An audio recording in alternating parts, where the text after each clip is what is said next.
Hello and welcome to this edition of Big Fish Small Pod. As always, Big Fish Small Pod is presented by About the Fans. You can use the code FOF10 on checkout for 10% on your order. And of course, you know, for Big Fish Small Pod, episodes are always 10 minutes or less. We started this last year where we interview reporters, journalists covering players who were drafted by the Marlins. We are continuing again this year. And to starting off with a bang, Marlins are big into the Seminoles, big FSU team. The Marlins selected 3 Noles within the first 2 days, 3 picks. I am here with Mr. Liam Rooney from the Tallahassee Democrat. Liam, how you feeling? You ready to talk about some FSU guys, specifically 3 of them, which is quite a lot for a draft class? Yeah, absolutely. I think a couple people in the scouting department must be some Seminole alums down there in Miami because I haven't seen 3 in 1 day or 2 days go to the same place in a while. So let's do it. Yeah, in the first 6 rounds, the Marlins took 3 FSU guys. Round 3, 4, and 6 was Max Williams, Drew Faurot, and Joey Volini. Liam, talk to us a little bit about maybe all these 3 guys all together, how they were last season, and we can go one by one and maybe in the order they were drafted. Yeah, absolutely. These guys were key contributors to the team last year for FSU. Joey Volini especially came in as a transfer this year from USF. Not a lot of expectation. He came in as a reliever, and he turned into a really good, solid starter, held down that number 2 role for the Seminoles. Drew Faurot is a local kid, came back from UCF 2 seasons ago alongside Max Williams. Power hitters. Both of them are power hitters. They can go to all parts of the field. Faurot, we'll talk a little bit more about him later, but switch hitter and not a lot of drop in production from either side of the plate. He can kind of do it both ways, so that'll be exciting for the Marlins fans to watch out for in the minor league system. If he sticks one way in the future, I'd probably say he's going to bat left-handed, but he can do it both ways, so it's a lot of fun. Of the 3, Drew Faurot is a little bit more reserved, but fans are going to really like Joey Volini and Max Williams.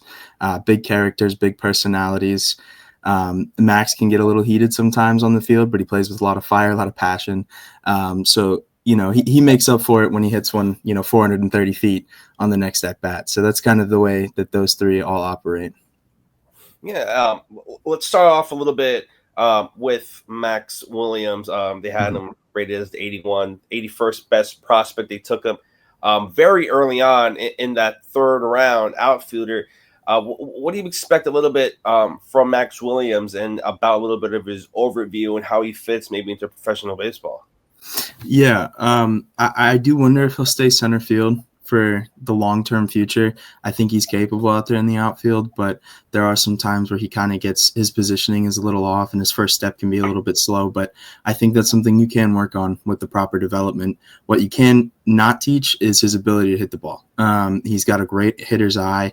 He is aggressive. A lot of the times you're going to see him swing at that first pitch, whether that stays as he develops through pro ball and they kind of try and switch that up or not. He's really aggressive. He tries to jump on pitchers early. He's good working the count. He'll fight. He'll foul off, and he'll keep going. But I really think that you get a guy that's got a lot of power, a lot of pop. He has the ability to get extra bases, and he's just a reliable hitter, and he comes through in big moments. Had a couple of walk-offs this year, I believe 2 of them, and there's a couple of game-tying hits he had. He's a guy who can come through in the clutch, and if he's going to develop long-term, his bat's going to carry him a long way. Yeah, and a little bit on Drew, just doing some research. His dad was actually a late-round pick by the Brewers, and he actually grew up also in Tallahassee, so it just seemed like the natural fit for him there. And you mentioned Joey Volini. Just talk a little bit about him, a bit of a bullpen guy coming out of the pen in some roles. Just how do you see some of his stuff transitioning and a little bit about him? Because you mentioned he's a big character, big guy. Yeah, Joey, first I'd say he's just, he's always got a smile on his face. You see him on the mound and he's more energetic, amped up. But as soon as you talk to him, you see him in the dugout anywhere, the guy's always smiling, having a good time. So definitely a bullpen guy and a clubhouse guy that people are going to enjoy. Stuff-wise, the one thing that we talked about, I say the reporters up here, is just curveball. And it's something that as the game goes on, his curveball gets better. And if his curveball's on, it's some really good stuff, and he can give you multiple times this season. He went 6, 7, 8 innings for the Seminoles.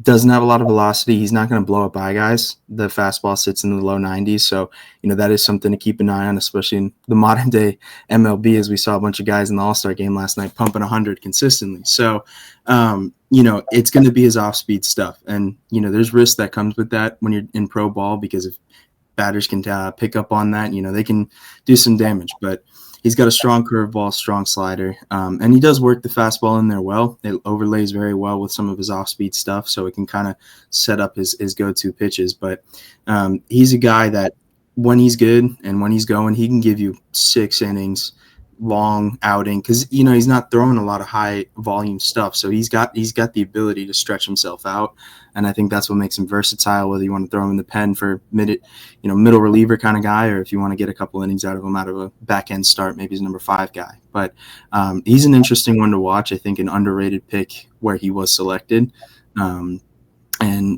we'll just have to see how it goes.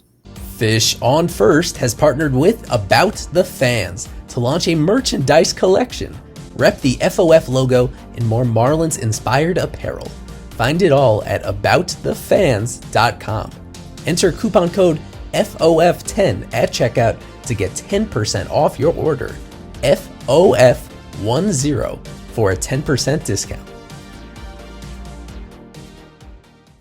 Yeah, and with these 3 guys, were there any moments any one of them or all of them had maybe in a single game or during their tenure at FSU that really stood out to you?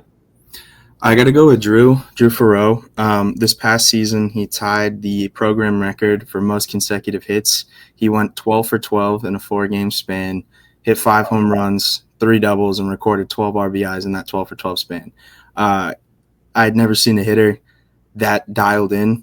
We talked to head coach Link Jarrett about it, and we asked him, he kind of just put his hands up and said, I'm not doing anything. This is all him, and I'm not going to tell him to do anything differently. And it just, every time he came to the plate, you just knew something was going to happen. And, in fitting fashion, the way he ended up losing the streak was he had a little dribbler off the top of his bat that just stayed fair, and he wasn't running down the line. So, it is unfortunate. But, yeah, his 12 for 12 stretch, 8 extra base hits, 5 home runs, 3 doubles. That's insane. So that's something that's going to stick in my head as a long time, not just as a reporter, but as a baseball fan. Do you see Drew maybe sticking at second base? Because a lot of times these teams, they like to switch players around in terms of maybe where they're best at. Drew's pretty big, 6'3". Maybe he could stay at second base. Just how do you see him going into the pros, maybe defensively? Yeah, I think second base could be a place that he sticks. I think when they announced him as a shortstop, which caught me off guard a little bit, but he is a second baseman. Yeah, I think so. He is more than capable this year. He paired with Alex Lodis, who's going to the Braves. They were a very good 1-2 punch, a lot of double plays turned there. There are some moments where the ball can kind of skip off his glove. That is something you can work on. It's not really the end of the world. There's some things that he does that, you just don't teach. He has the intangibles of, the son of a pro, as his dad was drafted. So his dad also played at FSU. So, he had the intangibles there born into him. I think second base is probably the position he sticks at. Maybe you can move him over to first, but I don't really think that's going to be something that he's going to do. Or you could push him back into the outfield. I believe at UCF he played a couple of games out there, but I would be shocked if he doesn't stick second base long term. And with these guys, was there like a special characteristic or trait maybe that got them all drafted together? There's something that they all have in common, you think, that really drew the Marlins' attention? Competitiveness. That entire FSU team this year, didn't matter if they won a game. I think they won one like 22-7 this year, or if they walked it off. The same mentality the entire time of, all right, today's over and we're going to go play tomorrow because we've got bigger goals. And it was resonated through all 3 of them. And I think, to get into the MLB, you can be good, but you need to have the mentality, and they all have that mentality.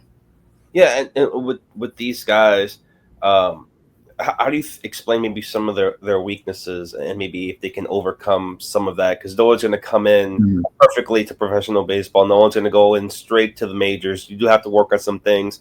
And with these guys, were there any really standout weaknesses, or do you think maybe just some fine tuning will get them ready for professional baseball? Definitely some fine tuning, some things that stick out to me. Max, I think there's some room to grow defensively. Like I said earlier, some of his first steps are a little slow, and he can kind of get the wrong read on things. Drew can be a little bit slow out of the box, which is really surprising when he gets a hit, because when you see him rushing down second or third on a steal attempt or a line drive, he's much quicker. So I'm not sure what's going on from transitioning that way elsewhere. And some defensive things to work on, like everybody. And for Volini, I mentioned it earlier, just doesn't have a lot of velocity. Can he get that command perfect so he can, get some hitters out?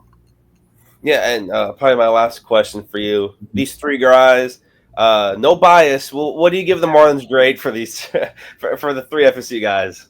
Yeah, I'd say no less than a B for all three. I'm really high on Volini. I think, the worst case, he can go into a reliever guy, and you got a solid reliever. I'd give him an A pick just for where they picked him. I think Max, they clearly wanted him. Maybe could have waited, but they clearly wanted him. I give that one probably about a B, B+. And Faurot, I'd stick around B to B- there. I think they're all very good for where they were picked. You don't want to run the risk of losing them down the line in the draft board if you really want them. So I think they did well. And, Faurot for me is a guy that he had a rough season last year, but his freshman year was outstanding. This year was really good. That sophomore season is probably why he slipped as far as he did. If not, he was probably a guy that goes on day one. Yeah, and I could have said it any better myself. Liam, I really appreciate you coming on, giving just a little bit of your time. Anything you want to plug, Twitter, any podcast, anything you want to mention before we head out? Yeah. No worries. You guys can find me on Twitter, and if this is a trend that's going to continue, the next group of Marlins coming from FSU, __ Liam Rooney, first last name, so LiamRooney, and appreciate you having me on. No, of course. Have a good one, Liam. You too.